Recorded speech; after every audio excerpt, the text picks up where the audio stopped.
9 अगस्त को कोलकाता के आरजी कर मेडिकल कॉलेज में एक घटना हुई थी। घटना के सामने आने के बाद से ही हर रोज नए कांड हो रहे हैं। आरोपी के खिलाफ जिस जगह पर सबूत हो सकते थे वहां पर मरम्मत का काम शुरू हो गया। हाई कोर्ट ने सीबीआई जांच के आदेश दिए तो मेडिकल कॉलेज पर रातों रात भीड़ ने हमले कर दिए। अब एक नया खुलासा सामने आया। बीजेपी के प्रदेश अध्यक्ष ने एक बहुत ही सनसनीखेज दावा किया है। देखिए रिपोर्ट।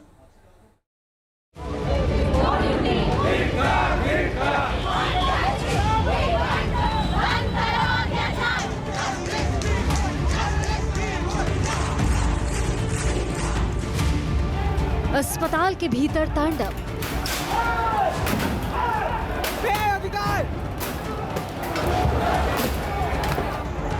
पुलिस के सामने गुंडे।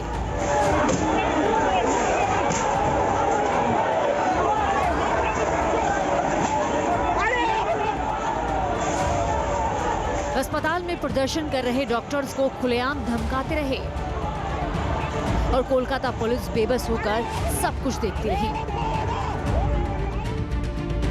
कोलकाता का ये वही आरजी मेडिकल कॉलेज है जहां ट्रेनी डॉक्टर के साथ रेप किया गया, फिर उसकी ब्रूटल हत्या कर दी गई। आरजी कर अस्पताल में हुई हैवानियत को लेकर देश भर में उबाल है और अब इस कॉलेज पर भी बड़ा सवाल उठ रहा है। सवाल बीजेपी नेता और केंद्रीय मंत्री सुकांत मजूमदार उठा रहे हैं। क्या कोलकाता के मेडिकल कॉलेज में चलता था बड़ा रैकेट? क्या मेडिकल कॉलेज में चलता था ड्रग्स और सेक्स रैकेट? क्या रैकेट में शामिल होने के लिए डॉक्टर्स पर भी दबाव था? क्या कॉलेज मैनेजमेंट की जानकारी में चलता था सेक्स ड्रग्स रैकेट? केंद्रीय मंत्री सुकांत मजूमदार की बातों ने भूचाल ला दिया है।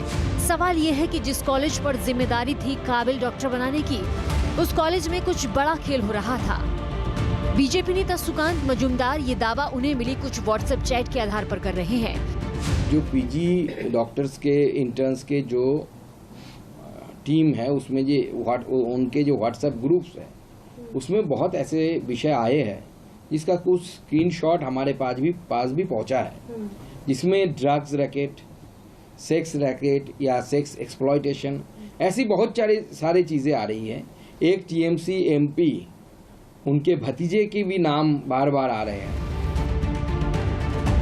बीजेपी के सुकांत मजूमदार के दावों और उनकी दलील में कितनी सच्चाई है, इसके बारे में अभी कुछ कहा नहीं जा सकता और न ही इसकी कोई पुष्टि की जा सकती है।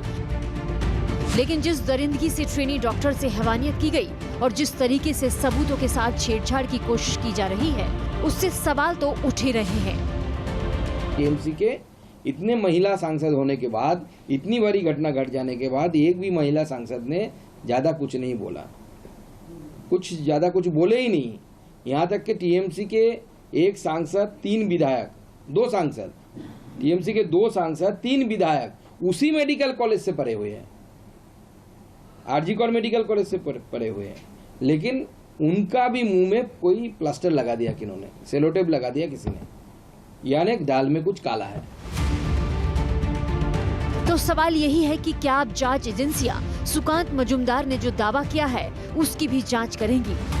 क्या वाकई में सुकांत मजूमदार के दावों में कोई सच्चाई है?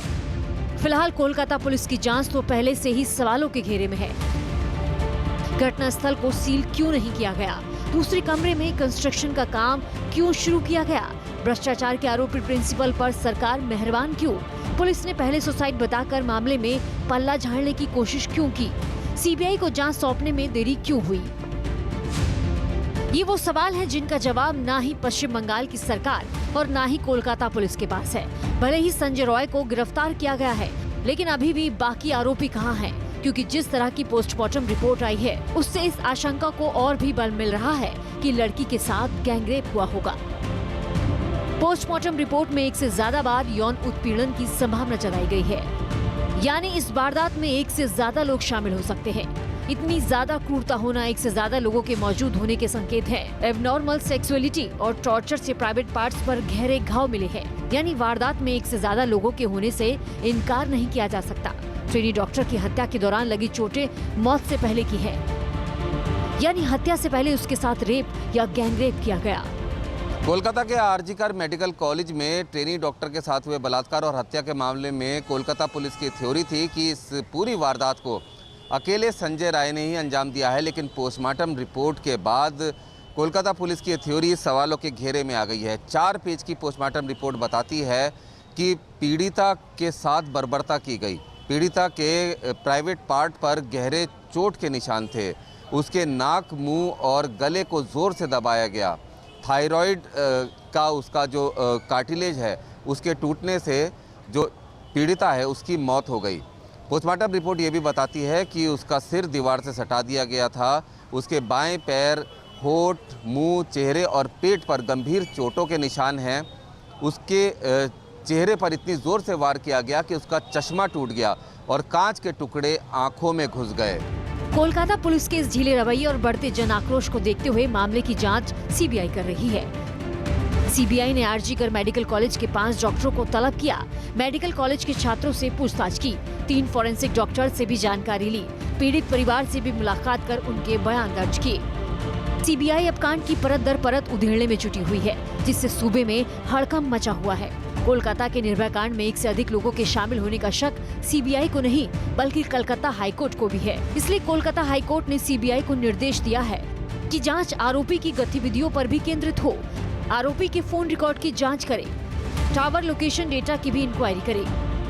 ट्रेनी डॉक्टर के साथ हुई बर्बरता में अब तक पीड़ित को न्याय दिलाने की जगह आरोपियों को बचाने की कोशिश हो रही है। अस्पताल और स्थानीय प्रशासन पर गंभीर सवाल उठ रहे हैं। अब सीबीआई के हाथ में केस है, लेकिन इंसाफ होना अभी बाकी है। कोलकाता से रुमान उल्लाह के साथ team news nation. News nation अब व्हाट्सएप पर खबरों के ताजा अपडेट के लिए न्यूज नेशन के इस क्यूआर कोड को स्कैन करें।